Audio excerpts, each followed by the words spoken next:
morning and welcome back to Sow, Grow and Cook. Today I'm finally getting around to sowing some of my peppers and eggplants or aubergines and some celery. These are things that are slower growing and for me need a little bit of extra time. I didn't want to start them in January though, because I've done that in the past and the weather's just a little bit too cold and they need a little bit too much looking after when the house is a bit chillier or the temperatures are fluctuating. But I've left it now long enough and I think I'm happy to get on with sowing them.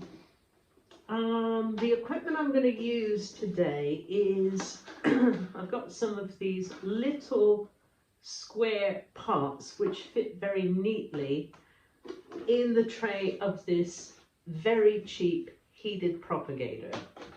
Okay, you don't need a heated propagator. It's helpful to have one, but you don't need one. And I've certainly planted things like peppers and eggplants, or aubergine as we call them here, and slow to germinate things like celery. I've certainly done those just in little pots with a little plastic bag cover and put into a warm room to germinate, and they do fine. The electric propagator, which I've had for a few years, didn't cost very much money. I think it was about £15, British pounds. And it doesn't use a lot of electricity. It just kind of helps speed things up a little bit. So it's great if you've got one, but don't all rush out and buy one just because I've got one here. Use what you've got, and if you want to buy one, there's plenty of very basic models, which is all this is. It's got a plastic lid. It has a little plug. It uses very little electricity. So that's what I'm using. But I don't use it for all sorts of seeds. I just use it for the ones that take a little bit longer to germinate and are a little bit fussy, like peppers, chilies, eggplants and celery. I'm sure there are other things that would appreciate the steady heat of a propagator as well. Okay, so I've got my labels already. Really important to have labels. I've used a Sharpie, a permanent Sharpie, to write these on here, and hopefully they will remain intact for the duration of the season. As you can see, oh, I don't know if you can see, I have put the pots on a paper feed sack. I don't have any newspaper because we don't buy a newspaper. So I use what we've got, and that's to protect the table against the compost I'm going to fill these up with. And I'll come back as soon as these are filled. Now, before I go, just let you know, my bag of compost has been sitting in the house overnight, and that's to bring it up to room temperature because it's been in a cold shed for several weeks. And seeds don't like cold soil or compost. They prefer to have a nice sort of room temperature soil to germinate in. It'll help speed things up. And if the soil or the compost is too damp for too long, it can sometimes cause the seeds to rot. So always make sure that if your compost has been outside in the cold and damp, bring it in for a while and just let it come up to room temperature. Okay, I'll come back when these are filled and we're ready to plant. Okay, so I'm back now. The little pots are filled and let's get started planting these. Waste no more time. I'm going to start with my chili peppers. I've got a just basic cayenne pepper. I find them to be hot but not too hot, and very useful for the sort of cooking that I like to do. And what I'm going to do is I'm going to dedicate one pot to the whole packet of seeds. So these are just going to be for the germination process. So it doesn't matter if they're quite crowded at this stage. I'm just going to plant them all in here. It seems quite a lot. But if we have a really good germination rate and they all come up, I'll prick them out and then I will donate some to our local plant swap. Okay, so I've got them here on the surface of the soil and I'm going to just spray them. I've got a little cheap water sprayer. You don't need one of these. You can just water them gently with a little container of water. I'm just going to spray those to moisten them. That's all they need. And a tiny little sprinkle of soil on top, or compost. Pat it down and find the correct label. Right, found it finally. Stick it in my little pot. And okay, that's one out of the way. I'll do the other peppers while I'm at it. So we have got a sweet pepper, Corno di Rosso, okay, which is a long red sweet pepper. I love these for cooking and salads and stir fries and roasting. They are delicious. Okay, and I grow these every year. I'm just going to sprinkle those on here. Spread them out in the little pot.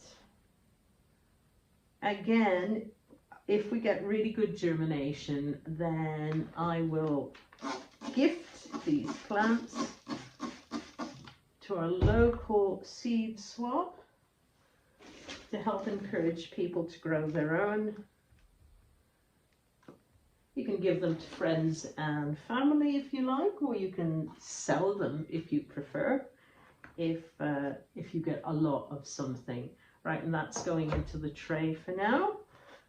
And I'll show you what else I'm growing, but not necessarily show you the process of planting because you will have seen this before now with the first two. So I'm also growing a sweet pepper called Bonita.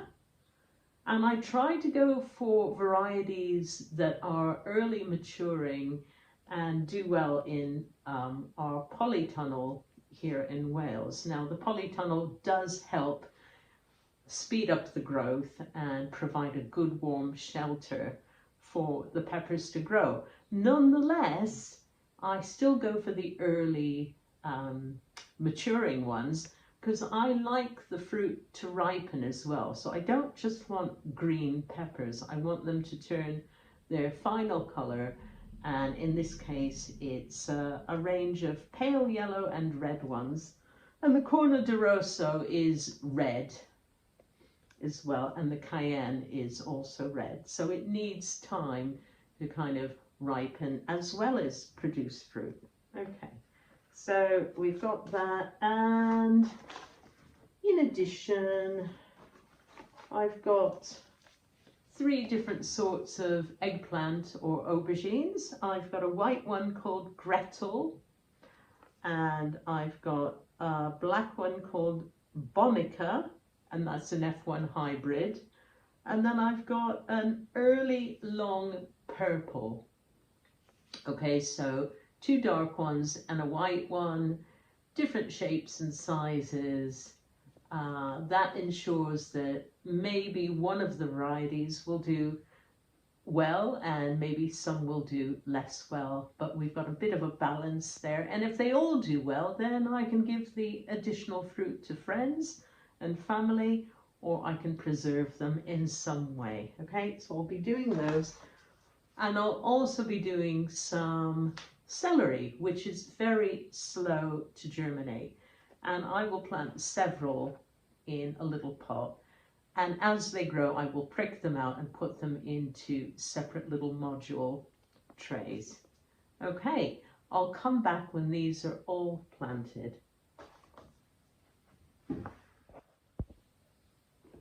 Okay, so here you have it. I have planted my peppers, my aubergine or eggplants, and my celery, all in these little pots here. They've gone into a heated propagator, and I'll put a lid on it and plug it in and just keep an eye on it. It does not have to go on a sunny window ledge. It really just needs warmth to get the seeds germinating. Once they've emerged, then you can put them in the sunshine. In fact, it's best to do that. Otherwise, they will get leggy as they reach up to look for light. But whilst they're still in the soil and not yet germinated, they can be in the dark. So it's okay. I'll keep a check on the moisture level. If it gets very dry, I will take my little sprayer and spray them.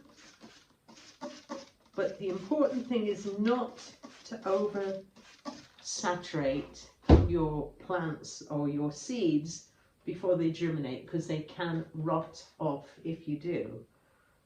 So we'll put that to one side. Now the other thing I wanted to plant today is some module sown onion seeds. Oh, no, that's not it. Those are aubergines. Let's get the right ones here. Right, there we go. So I've got some onion seeds here. I've got some Red Baron and some Bedfordshire Champion. And what I'm going to do is fill up a couple of these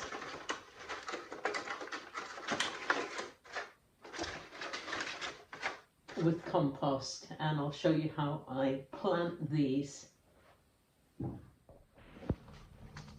Okay, so I filled up my 2 lots of 12 module trays. One's going to be for the Red Baron onion and one's going to be for the Bedfordshire Champion. Okay, now normally in the past I would have planted a lot of onion sets, but they're expensive, onion sets. They're easy to grow because they're big and you can handle them, but they are the expensive way to go. So these are much cheaper. You get quite a lot of seed in a packet. And I find actually that they grow really well in little clumps, and they develop heads just as well, if not better, than the onion sets I've planted. They grow in a clump because we're going to plant them together. I'm not going to thin them out.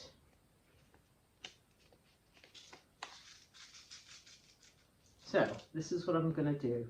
To begin with, I'm going to put a little pinch of about 4 or 5 seeds in each module tray.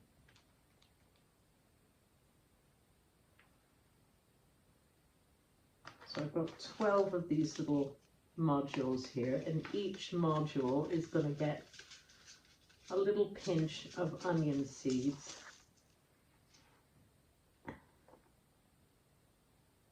And that's roughly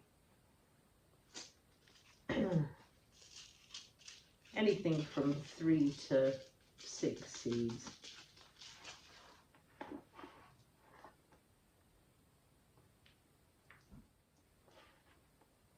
Right, I shall just dampen them with the spray bottle, sprinkle a little bit of compost on top,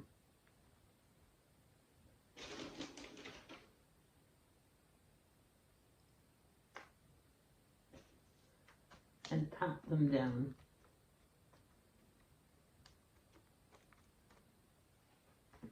When they germinate, I'm not going to thin them out. So if we've got a little clump of 3 or 4 growing in each little module, I'm going to leave them as is. And when the weather warms up a little bit by sort of March or April time, because it'll take a couple of weeks for these to really germinate properly, and then I'll give them a chance to grow. So by which time will be in late March, early April. And I will plant each clump as a group, and they will grow and they will look like spring onions or green onions or scallions initially. And as they mature, the bulbs will swell and they'll push each other out to the side. And I find that they're really healthy, they grow to a really good size, and you can pull one fresh if you need it at any size that you want it at, and leave the others to stay and mature. And as I've said, I will let them grow and I will plant them as a little group of 4 or 5 in their final place out in the garden. And I'm not going to thin them out, I'm just going to let them grow, which is what I did last year, and they push each other out to the side so they find room to grow. And if I need an onion, I come out and I pull one, and I can leave the others to continue growing, dry off, and then I can harvest them. And I found that they grow really, really well. And they store even better than the ones I grow by set, but that's my experience. I don't know if that's the same for everybody. Let me know in the comments section below if you've tried this method and how you got on, or if you prefer growing by sets or little starts. I know in North America, I've got a friend, Michelle, who buys little starts of onions, which are little like dormant plants that she plants in. It's a bit like growing sets, but they're actually thinner, longer plants. We don't seem to get that on offer here in the UK. It's usually sets or it's seeds. And I'm doing them by seed this year. Let me know how you've got on. Now, these will not go in the propagator. I'm just going to let these germinate in a ordinary room in the house, and it'll take a week or 2 before they start coming up, depending on the freshness and the viability of the seeds, and I think that should be okay.